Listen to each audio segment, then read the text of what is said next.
ব্রাহ্মণবাড়িয়ায় শেখ হাসিনা ও সাবেক ৩ মন্ত্রীর বিরুদ্ধে হত্যা মামলা।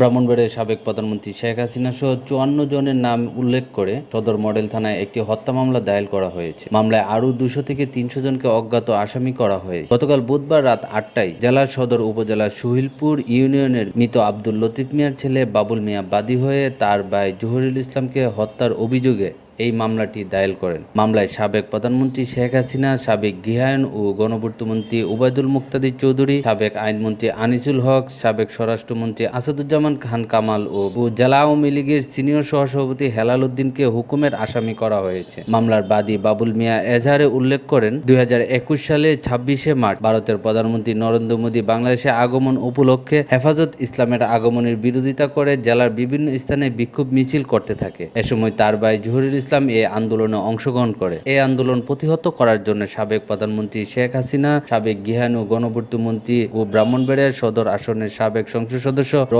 ওবায়দুল মুকতাদির চৌধুরী, সাবেক আইনমন্ত্রী ও ব্রাহ্মণবাড়িয়া ৪ কসবা আখাউড়া আসনের সাবেক সংসদ সদস্য আনিসুল হক ও সাবেক স্বরাষ্ট্রমন্ত্রী আসাদুজ্জামান খান কামাল এর নির্দেশে আওয়ামী লীগের দলীয় নেতাকর্মীরা আন্দোলনকারীদের উপর গুলি ও ককটেল নিক্ষেপ করে। এতে জহিরুল ইসলাম নিহত হয়। ব্রাহ্মণবাড়িয়া সদর থানার ভারপ্রাপ্ত কর্মকর্তা মোহাম্মদ মুজাফফর হোসেন বলেন, বাদী টাইপ করা একটি এজাহার আমরা মামলা হিসেবে রুজু করি। বিষয়টি তদন্ত সাপেক্ষে পরবর্তী আইনগত ব্যবস্থা নেওয়া হবে।